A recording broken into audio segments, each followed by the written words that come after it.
Hello and welcome to our short comparative anatomy video for skull and dentition.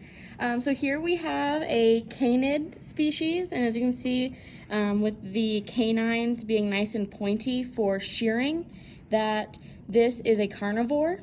Just to kind of go over the arcades that you will be expected to know.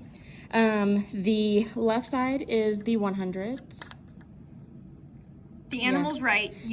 So our left, the animal's right. It's a 1, 2, 3, and 4. So I make a little square here. We have the incisors, 1, 2, and 2, and 3.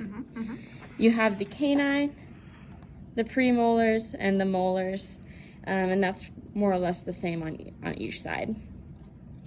As you can see here, the back molars are sort of on the pointy end, indicating that the animal chews up and down here to help just sort of break up everything as it goes through the GI tract.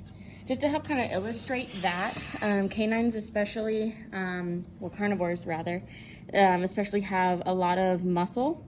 And you can see on the cat here how there is a lot of muscle development where they attach to really help make sure that the animal can close their mouth all the way to make sure that their harder food stuff like the meat and the proteins are able to get broken down before continuing onto the GI tract. Here, if we take out the lungs, you can see how it goes from the mouth down the esophagus, from the esophagus into the stomach here, with the stomach being the non-glandular tissue at the top and the glandular tissue at the bottom where all of the stomach acid is produced.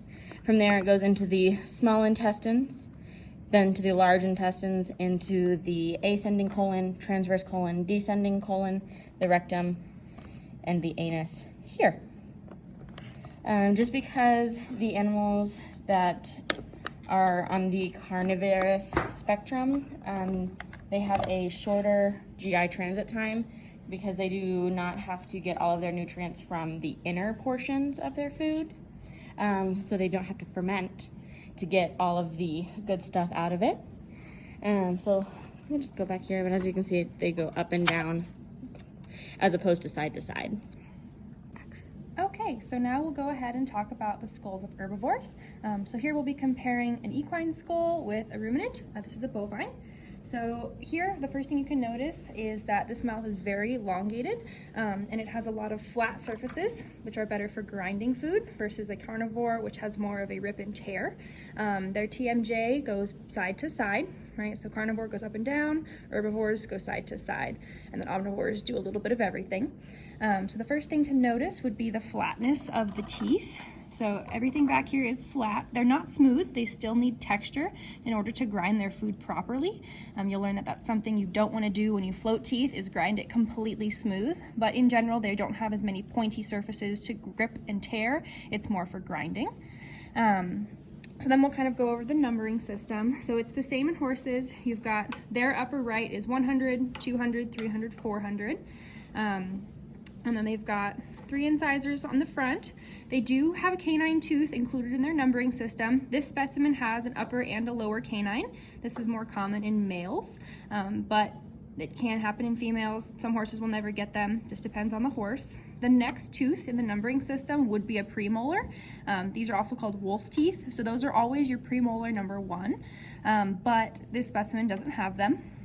And then you get into the cheek teeth. There are 6 cheek teeth on each side, and they start at 7. So on the upper right-hand corner, this would be number 107, 8, 9, 10, 11, and 12. So that is the general numbering system for the teeth on the equine and the general layout. One more thing to note here would be the diastema. So this is the space between the incisors and the cheek teeth. It's also called the interdental space, but it lies right above the mental foramen and is an important landmark. So then we'll go over to the bovine skull, which is very, very similar. But the first thing you'll want to notice about any skull is whether or not it has incisors in the front. You'll see here that this is just a flat bone because their horny pad does not calcify, so it goes away when they clean the skulls. But there are no incisors in the front, which tells you right away that this is a ruminant. But then down here, you'll see that they still have incisors on the bottom, so they should have 4. And then they have a rather large diastema here. Mental foramen is a little bit bigger in the bovine. But then they go back into their cheek teeth. And then same thing, these are nice and flat. There's no canines really to grab and tear. It's mostly just back and forth to grind. So this flat grinding surface here, which is present on both the equine and the bovine, is really an integral part of their digestive system because they are both fermenters. So the food in the cow goes straight away to fermentation, and the smaller the particles are, the better the microbes are able to digest them. Which similarly in the horse, they are hindgut fermenters, so same thing, they need the particle size to be as small as possible so the microbes have better access to them and can get the most utilization from the nutrients. Really the main difference is that in ruminants, they ferment their foregut, so in their stomach, whereas in horses, they are hindgut fermenters, so the cecum plays a big role in their fermentation and nutritional process. Yes, ma'am.